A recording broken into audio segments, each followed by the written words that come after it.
उसके बाद जो रिफॉर्म मेजर्स उन्होंने इनिशिएट किए, जो लाइसेंस परमिट राज उन्होंने खत्म किया, आज अगर इस मुल्क में प्राइवेट सेक्टर ने इतनी कामयाबी हासिल की, वो तभी मुमकिन हुआ जब डॉक्टर मनमोहन सिंह साहब ने लाइसेंस परमिट राज को खत्म किया। नहीं तो कौन सी फैक्ट्री लगनी है वो भी गवर्नमेंट ऑफ इंडिया तय करती थी, कितना बड़ा फैक्ट्री लगेगा वो भी वहां से तय होता था, और फैक्ट्री लगेगी कहां पे वो भी गवर्नमेंट ऑफ इंडिया तय करती थी। ये तमाम रिस्ट्रिक्शंस जो हैं आहिस्ता आहिस्ता हटाए गए, और आज हमारी जो इकोनॉमिक पोजीशन है उसकी सराहना जो है पूरी दुनिया में की जाती है। इसी तरह वजीर आजम के तौर पर जो उन्होंने, जैसे तारिगानी साहब ने कहा, सोशल वेलफेयर के मेजर्स जो लिए, चाहे वो इंदिरा आवास योजना की सूरत में गरीबों को मकान दिलाने के लिए, एमजी नरेगा गरीबों को रोजगार देने के लिए। मुझे आज भी याद है जब एमजी नरेगा की बात की जाती थी पहले का जो फर्स्ट टर्म था ऑफिस में, लोग कहते थे ये मुमकिन ही नहीं है, आप इतने बड़े पैमाने पर लोगों को काम दे नहीं सकोगे, ये फेल हो जाएगा। लेकिन इतने साल बाद आज भी आप देखें तो एमजी नरेगा का ही काम चलता है रूरल एरिया में। आज भी जब हम ऑनरेबल एमएलए से बात करते हैं तो कहते हैं अब जॉब कार्ड और चाहिए, काम और होना चाहिए, एमजी नरेगा के तहत काम उठाए जाने चाहिए। जम्मू कश्मीर के हवाले से हम बात करें, जहां बैनुल अक़वामी सतह पर उन्होंने जम्मू कश्मीर के मामलों को हल करने की कोशिश की, और वो पहल उसकी शुरुआत डॉक्टर मनमोहन सिंह साहब ने नहीं की, उनको विरासत में मिला। शुरुआत अटल बिहारी वाजपेयी साहब और जनरल परवेज मुशर्रफ की गई। जब हुकूमत बदली और डॉक्टर मनमोहन सिंह साहब आए, चाहते थे तो बंद कर देते, कौन रोकता, लेकिन जानते थे कि ये जो शुरुआत अटल बिहारी वाजपेयी साहब ने की है इसको आगे लेना जो है कितनी बड़ी जिम्मेदारी है, और पूरी कोशिश की इस बात के बावजूद कि बीच बीच में हालात खराब रहे।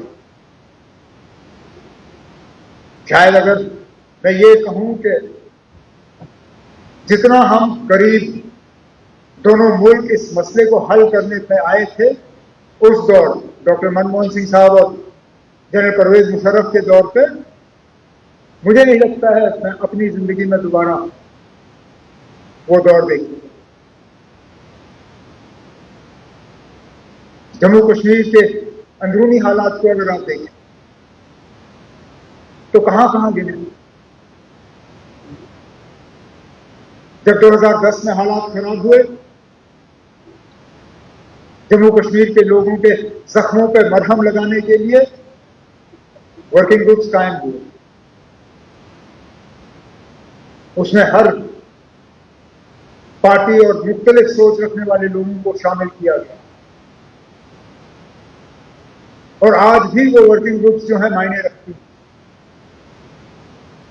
चाहे पॉलिटिकल या गवर्नेंस को देखें। और उन वर्किंग ग्रुप्स के हवाले से जो मेजर्स उठाए गए, आज भी उनका मुकाबला नहीं है। कश्मीरी पंडितों को वापस लेने की बात तो बहुत की गई हो, लेकिन अगर अमली जामा उसको पहनाया गया कभी, वो डॉक्टर मनमोहन सिंह साहब के दौर में, जब उस वक्त हमारी कोalition सरकार के वक्त में उनके लिए नौकरियों का रिजर्वेशन करके हमने उन्हें तैयार किया कि वो वापस कश्मीर जाएं और वहां पे दोबारा बसें। जिस तादाद में उस वक्त वो गए, दोबारा वो फिर हमने देखा नहीं। जब्ती का वो टाउनशिप बनने से पहले कैंपों में उनकी क्या हालत थी वो पूछिए उनसे। उनके दौर में जब्ती का टाउनशिप बना और कश्मीरी पंडित जो हैं एक बहुत ही मतलब खराब हालात थे उनके कैंपों में थे, वहां से जाके थोड़ी सी उनको राहत मिली। इंफ्रास्ट्रक्चर के लिहाज से अगर हम बात करें, जिस हाईवे का जिक्र जनाब एलजी साहब ने अपने खुतबे में किया, जम्मू श्रीनगर हाईवे, उसकी 4 लेनिंग का काम डॉक्टर मनमोहन सिंह साहब के दौर में, ये उनका तोहफा था जम्मू कश्मीर के लोगों के लिए।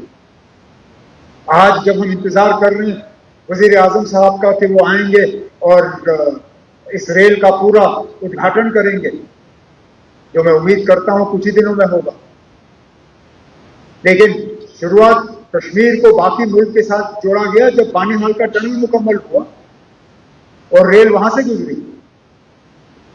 तब मैं उस वक्त ट्रेन पे डॉक्टर मनमोहन सिंह साहब के साथ चिनाब पे जो सबसे ऊंचा पुल रेल का दुनिया में, वो काम डॉक्टर मनमोहन सिंह साहब के दौर में शुरू हुआ। बदकिस्मती से ऊपर वाले ने उनकी जिंदगी रखी नहीं थी कि वो उस पुल के ऊपर से पूरी तरह से ट्रेन को गुजरते हुए देखें,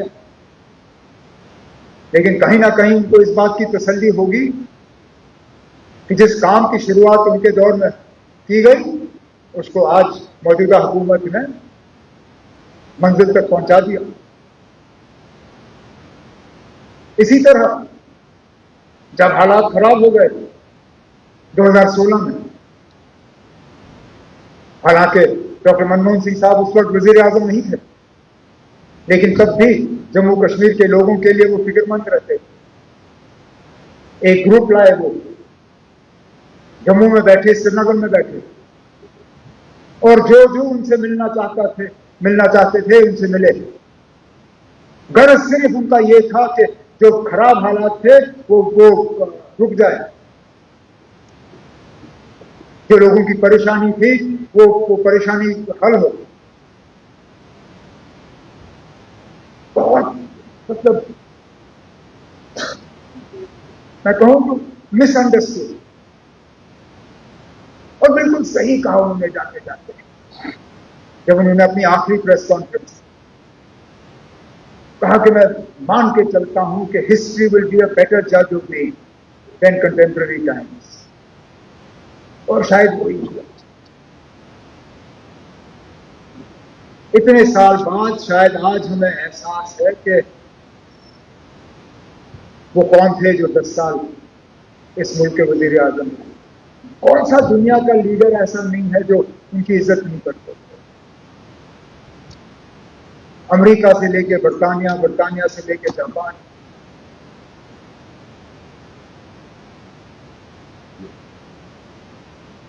एक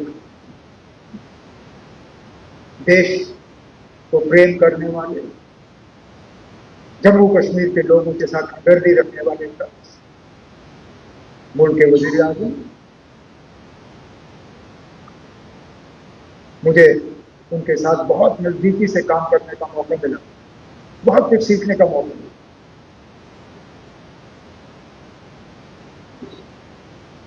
कभी ऊंची आवाज में बात नहीं,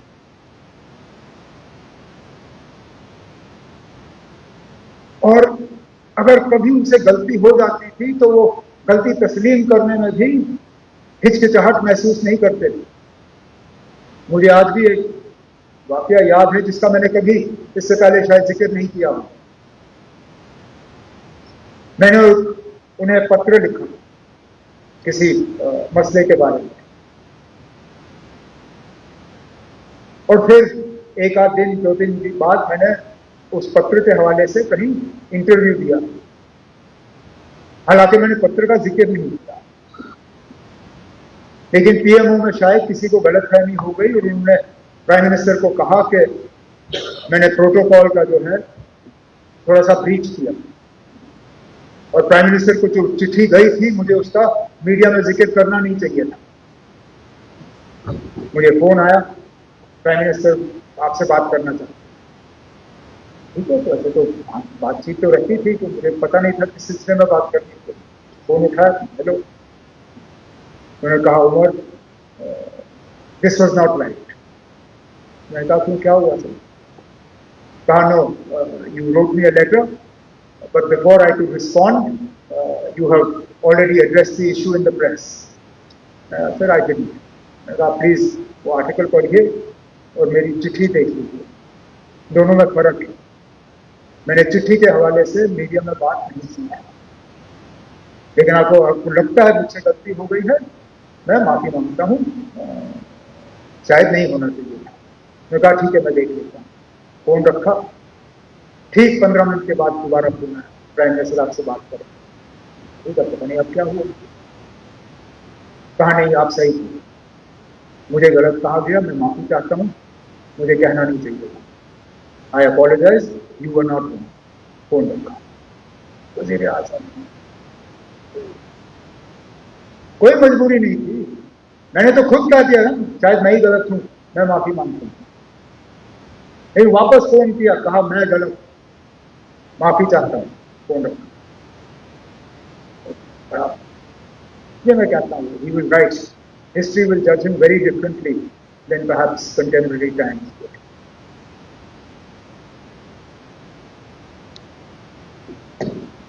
जिन 5 हस्तियों को हम यहाँ खिराज अकीदत पेश कर रहे हैं, उनमें से 3 के बारे में जानता हूँ, मिलने का मौका शायद ही मिला होगा, लेकिन आप सबकी तकरीरों से पता चल जाता है, चाहे वो गिलानी साहब हो, परे साहब हो, मन्हास साहब हो, अपनी अपनी पार्टियों के साथ रहे, लेकिन लोगों के साथ जुड़े रहे, लोगों के साथ वफादारी, लोगों की खिदमत करने की कोशिश। गिलानी साहब और परे साहब तो बहुत ही ज्यादा मुश्किल हालात, खासकर 90 के बाद जब कश्मीर छोड़ के जम्मू आना, उन हालात में भी लोगों के साथ जुड़े रहे, लोगों के मसलों को हल करने की कोशिश की, और मैं उन्हें भी हाउस की तरफ से खिराज अकीदत पेश करता हूं। चौधरी प्यारा सिंह साहब, उनके साथ तो जाती तौर मुझे कुछ वक्त के लिए काम करने का मौका मिला। 96 से 2002 गांधीनगर से एमएलए रहे। उस वक्त यहाँ फारूक अब्दुल्ला साहब खड़े, जहां मैं आज खड़ा हूं, चौधरी प्यारा सिंह साहब उस तरफ,